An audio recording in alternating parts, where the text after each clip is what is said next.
চট্টগ্রামে বিধ্বস্ত হওয়া প্রশিক্ষণ বিমানের এক পাইলট নিহত।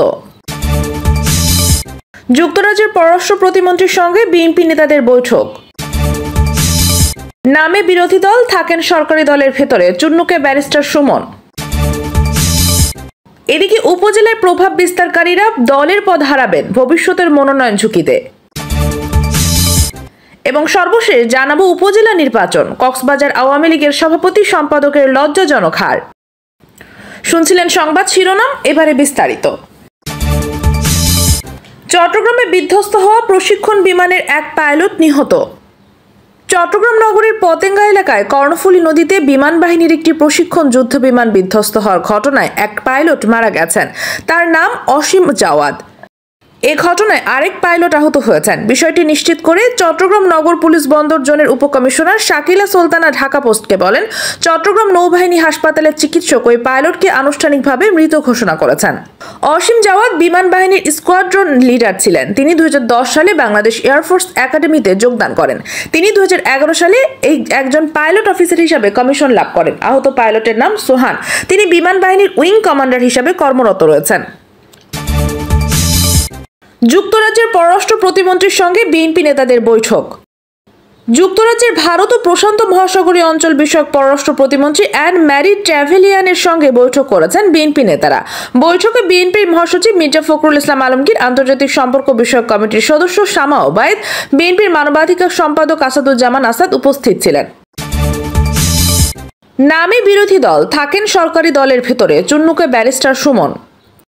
সরকারি খাতে বরাদ্দের তথ্য সামাজিক যোগাযোগ মাধ্যমে প্রকাশ করায় জাতীয় সংসদের স্বতন্ত্র সংসদ সদস্য ব্যারিস্টার সৈয়দ সায়েদুল হক সুমনের বিরুদ্ধে স্পিকারের কাছে নালিশ করেছেন বিরোধী দলীয় চিফ হুইপ মুজিবুল হক চুন্নু। এ বিষয়ে ব্যারিস্টার সৈয়দ সায়েদুল হক সুমন বলেছেন, চুন্নু স্বৈরাচারের দল করেছেন, তার রুখে সমালোচনা মানায় না। তারাই করিমগঞ্জের মানুষের কি অধিকার নেই তাদের সংসদ সদস্য কত টাকা বরাদ্দ পান তা জানার? তিনি বলেন, জাতীয় সংসদের চুন্নুর অবস্থান পরিষ্কার নয়। তিনি দাবি করেন বিরোধী দল, কিন্তু থাকেন সরকারি দলের ভেতরে। এখন এসেছেন স্বতন্ত্র সংসদ সদস্যদের মুখ বন্ধ করতে। এই সময় সুমন স্পষ্ট জানিয়ে দেন, সংসদ সদস্য হিসেবে বরাদ্দ পাওয়ার বিষয়ে তিনি ফেসবুকে প্রকাশ করে যাবেন। জাতীয় সংসদে মুজিবুল হক চুন্নুর বক্তব্যের জবাবে বুধবার সুপ্রিয় কোর্ট প্রাঙ্গণে সাংবাদিকদের এসব কথা বলেন ব্যারিস্টার সৈয়দ সায়েদুল হক সুমন এমপি। ব্যারিস্টার সুমন বলেন, এমপিরা কত বরাদ্দ পান তা জনগণের জানার অধিকার আছে, আমি সেটা প্রকাশ করেছি। এতে মনে হয় চুন্নু সাহেবের সমস্যা। তিনি এই প্রথম কোনো বঙ্গবন্ধু সৈনিকের মুখোমুখি হয়েছেন, এর আগে কখনো পড়েননি। সুমন বলেন, সারা দেশের মানুষ সোশ্যাল মিডিয়ার মাধ্যমে যারা আমাকে চেনেন তারা দোয়া করেছেন। আমরা ইচ্ছা আছে এমপি হলে যেসব জিনিস প্রকাশ পেলে জাতির ভালো হবে, দেশের ভালো হয়, সেটা প্রকাশ করব। আমি এমপি হওয়ার পর সরকার আমাকে যা যা দিয়েছে সেগুলো আমি প্রকাশ করেছি। আমি নিজে জানতাম না এমপিরা কত সম্মানী পান। আমি মনে করি এটা লুকানোর কিছু না। আমার তো ট্রাস্টি মাত্র, আমরা সম্পদের ট্রাস্টি, আমরা এই সম্পদের মালিকও না। বলেছি যে এত এত টাকা পেয়েছে, এটা বিরোধী দলের চিফ হুইপ মুজিবুল হক চুন্নু সাহেব আমাদের মাননীয় স্পিকারের কাছে বিচার দিলেন। যেহেতু তিনি পয়েন্ট অফ অর্ডারে বলেছেন, আমি উত্তর দেওয়ার সুযোগ পাইনি, আমার কথা হচ্ছে উনি বিরোধিতা করবেন সরকারি দলের। বিরোধিতা শুরু করেছেন স্বতন্ত্র প্রার্থীরা। সুমন বলেন, উনি তো খুশি হওয়ার কথা যে আমরা আমাদের হিসাব পাওয়া শুরু করেছি। আমার দুঃখ হয়েছে তারাইল উপজেলার করিমগঞ্জের মানুষের জন্য, যাদের কাছ থেকে উনি এমপি হয়ে আসছেন। এই তারাইল করিমগঞ্জের মানুষের কি অধিকার নাই চুন্নু সাহেব কত টাকা বরাদ্দ পেয়েছেন এটা জানার?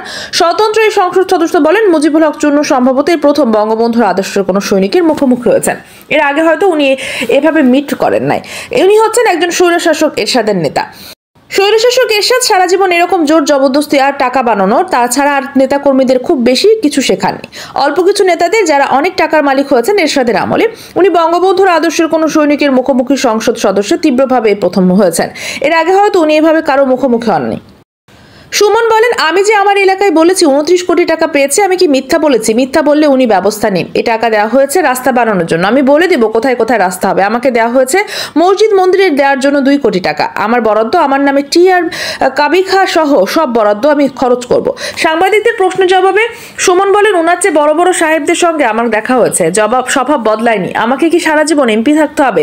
আমার চেয়ে যোগ্য লোক যদি থাকে তারা আসবেন। এটা কি আমার বাপের পোস্ট? আমার যদি যোগ্যতা না থাকে তিনি এমপি হবেন, কিন্তু আমি যতদিন থাকি আমার এলাকার জনগণকে খুশি রাখার জন্য যা করার করব। চুন্নু সাহেবরা এমন ভাবে ভেতরে ঢুকেছেন, সরকারি দলের লোক নাকি বিরোধী দলের। আমার এখন তারাইল বা করিমগঞ্জের লোকদের জন্য দোয়া করা ছাড়া আর কিছুই করার উপায় নেই। উপজেলায় প্রভাব বিস্তারকারীরা দলের পদ হারাবেন, ভবিষ্যতের মনোনয়ন ঝুঁকিতে। প্রথম দফায় 139টি উপজেলার নির্বাচন অনুষ্ঠিত হয়েছে। প্রথম ধাপে অনুষ্ঠিত উপজেলা নির্বাচন মোটামুটি শান্তিপূর্ণ হয়েছে, তবে বিভিন্ন স্থানে সহিংসতা এবং প্রভাব বিস্তারের ঘটনা ঘটেছে। নির্বাচন কমিশন যেমন উপজেলা নির্বাচন তাদের নিজেদের মতো করে পর্যবেক্ষণ করছে। যারা আচরণবিধি এবং নির্বাচনের আইন কানুন লঙ্ঘন করেছে তাদের বিরুদ্ধে শাস্তিমূলক ব্যবস্থা গ্রহণের উদ্যোগে গ্রহণ করেছে। ঠিক তেমনই আওয়ামী লীগ তার নিজস্ব উদ্যোগে দলের শৃঙ্খলা এবং মন্ত্রী এমপিদের কার্যক্রম পর্যালোচনা করছে। আওয়ামী লীগের দায়িত্বশীল সূত্র বলছে, প্রধানমন্ত্রী শেখ হাসিনার নিজস্ব উদ্যোগে বিভিন্ন এলাকায় টিম সরাসরি কাজ করেছে এবং তারা প্রথম দফায় অনুষ্ঠিত সবগুলো উপজেলার নির্বাচন মনিটরিং করেছে, যেখানে তারা খোঁজ খবর নিয়েছে যে মন্ত্রী এমপিরা নির্বাচনে কতটা প্রভাব বিস্তারের চেষ্টা করছে, অবাধ সুষ্ঠু নিরপেক্ষ নির্বাচনকে তারা কতটা বাধাগ্রস্ত করতে চেষ্টা করছে এবং তাদের কারণে নির্বাচনে কি ধরনের পরিবেশ নষ্ট হয়েছে। আর এই ক্ষেত্রে তারা নির্বাচনের স্বাভাবিক এবং স্বতঃস্ফূর্ত পরিবেশ নষ্টের জন্য দায়ী থাকবেন। তাদের বিরুদ্ধে বিভিন্ন রকম ব্যবস্থা গ্রহণ করা হবে। আওয়ামী লীগের একজন প্রেসিডিয়াম সদস্য বলেছেন যে এই উপনির্বাচনগুলোতে যারা প্রভাব বিস্তারের চেষ্টা করবে তাদের বিরুদ্ধে একাধিক ধরনের ব্যবস্থা গ্রহণের জন্য নীতিগত ব্যবস্থা নেওয়া হয়েছে। যারা নির্বাচনে তাদের নিজস্ব প্রার্থী বা আত্মীয় স্বজনকে জেতানোর জন্য প্রশাসন বা আইন শৃঙ্খলা রক্ষাকারী বাহিনীর চেষ্টা করে যাচ্ছে, তাদের জন্য এই ধরনের কথা বলা হয়েছে। প্রধানমন্ত্রী শেখ হাসিনা চেয়েছেন একটি অবাধ সুষ্ঠু নিরপেক্ষ নির্বাচন। সেই নির্বাচন জনগণ স্বতঃস্ফূর্তভাবে ভোটাধিকার প্রয়োগ করবে। আর এক্ষেত্রে স্বতঃস্ফূর্তভাবে ভোটাধিকার প্রয়োগ করা যারা দেবে, অবাধ সুষ্ঠু নিরপেক্ষ নির্বাচনকে যারা কলুষিত করতে চাইবে তাদেরকে আওয়ামী লীগের কোনো পদে রাখা যাবে না। তারা যে পর্যায়ে বা যে পদে থাকুক না কেন, বিশেষ করে যে সমস্ত মন্ত্রী এমপিরা তাদের মাই ম্যান হিসাবে প্রার্থীদেরকে দাঁড় করেছেন, তারা যদি নির্বাচনের প্রভাব বিস্তারের চেষ্টা করে তাহলে তারা প্রার্থী এবং যারা প্রার্থীদেরকে মদত দিচ্ছেন তারা উভয় দলের পদ হারানোর ঝুঁকিতে রয়েছেন। আর সবচেয়ে বড় কথা হলো, এই সব উপজেলা নির্বাচনে যারা দলের নির্দেশ অমান্য করে প্রভাব বিস্তারের চেষ্টা করবে, নিজস্ব পছন্দের ব্যক্তিকে জয়ী করার জন্য পেশি শক্তি প্রয়োগ করবে, ভবিষ্যতে মনোনয়নের খাতা থেকে সবকিছু বাতিল করা হবে। উল্লেখ্য যে এর আগেও যারা দলবদল করেছিল, পরিপন্থী কাজ করেছেন এবং বিভিন্ন কর্মকাণ্ডের মাধ্যমে আওয়ামী লীগের বিরুদ্ধে অবস্থান গ্রহণ করেছিল, তাদের অনেকে গত নির্বাচনে মনোনয়ন দেওয়া হয়নি। দলের বিরুদ্ধে গিয়ে এলাকায় নিজস্ব কর্তৃত্ব প্রতিষ্ঠা একটি শাস্তিযোগ্য অপরাধ এবং এই সমস্ত কর্মকাণ্ডের সঙ্গে যারা জড়িত থাকবেন আগামী নির্বাচনে তাদের মনোনয়ন ঝুঁকিতে পড়বে বলেই আওয়ামী লীগের শীর্ষ নেতারা জানিয়েছেন। উপজেলা নির্বাচন, কক্সবাজার আওয়ামী লীগের সভাপতি সম্পাদকের লজ্জাজনক হার। অ্যাডভোকেট ফরিদুল ইসলাম চৌধুরী ও মুজিবুর রহমান কক্সবাজার জেলা আওয়ামী লীগের সভাপতি ও সাধারণ সম্পাদকের দায়িত্ব পালন করছেন। তাদের নিয়ন্ত্রণাধীন রয়েছেন 9 উপজেলা 4 পৌরসভা। এসব সাংগঠনিক উপজেলায় কমিটি গঠন সহ 4টি সংসদীয় আসনের প্রার্থী মনোনয়ন হয়েছে এই দুজনের স্বাক্ষরে। সরকার দলীয় সংগঠনের জেলার প্রধান হিসাবে ক্ষমতাধর হিসাবে পরিচিত তারা।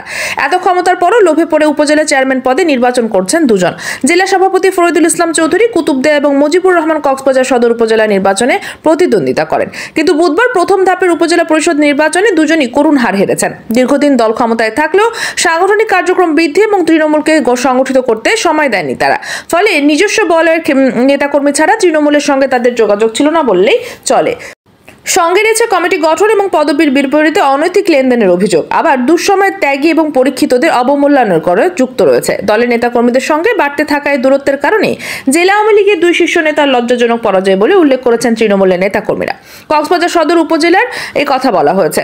নির্বাচন কার্যালয়ের সূত্র জানায়, কক্সবাজার পৌরসভা এবং সদর উপজেলায় 5 ইউনিয়ন ঝিলংছা, পিমখালী, কুরুশখালী, চৌফলদন্ডি ও ভারুয়াখালীতে মোট সংখ্যার 2,22,868 জন। নির্বাচনে 63,373 জন ভোটার থাকায় ভোটাধিকার প্রয়োগ করেছেন।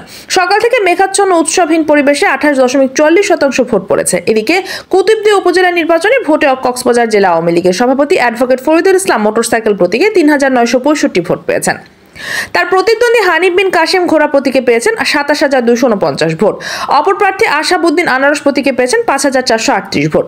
তিনি প্রার্থীর মাঝে তৃতীয় অবস্থানে ঠাঁই পেয়েছেন ফরিদুল ইসলাম। এতে তিনি জামানত হারাতে পারেন বলে মনে করছেন সাধারণ ভোটাররা। তবে ভোটের 2 দিন আগে অসুস্থ হয়ে হাসপাতালে ভর্তি হয়েছেন তিনি। নির্বাচন কার্যালয়ের সূত্র জানায়, কুতুবদিয়ার 6টি ইউনিয়নের ভোটার সংখ্যা 97,170 জন। সেখানে 36,652 জন ভোটের তাদের ভোটাধিকার প্রয়োগ করেছেন। এখানে ভোট পড়েছে 37%। অপরদিকে মহেশখালীতে আওয়ামী লীগের কোনো প্রার্থী ছিলেন না। এই উপজেলায় প্রার্থী হয়েছিলেন আওয়ামী লীগের স্থানীয় এমপি আশিকুল্লাহ রফিকের চাচাতো ভাই, বিএনপির বহিষ্কৃত নেতা হাবিবুল্লাহ ও কেন্দ্রীয় আওয়ামী লীগের ধর্ম বিষয়ক সম্পাদক অ্যাডভোকেট সিরাজুল মোস্তফার ভাগিনা, জামায়াত সমর্থিত জয়নাল আবেদিন এবং সাবেক উপজেলা চেয়ারম্যান শরীফ বাদশাহ। শরীফ বাদশা মনোনয়ন প্রত্যাহারও করেননি, আবার ছিলেন না ভোটের প্রচারণা। এতে 38,129 ভোট পেয়ে জয়নাল আবেদীন নির্বাচিত হয়েছেন। তার নিকটতম প্রতিদ্বন্দ্বী হাবিবুল্লাহ পেয়েছেন 35,849 ভোট। শরীফ বাদশা মনোনয়ন প্রত্যাহার করেননি, আবারও ছিলেন না ভোটের প্রচারণায়। এতে 38,129 ভোট পেয়ে জয়নাল আবেদীন নির্বাচিত হয়েছেন। তার নিকটতম প্রতিদ্বন্দ্বী হাবিবুল্লাহ পেয়েছেন 35,859 ভোট। প্রিয় দর্শক, এই ছিল এখনকার সর্বশেষ সংবাদ। নিয়মিত আপডেট সব সংবাদ পেতে চ্যানেলটি সাবস্ক্রাইব করে পাশে থাকা বেল বাটনটি ক্লিক করে রাখুন। ধন্যবাদ সবাইকে এতক্ষণ সাথে থাকার জন্য।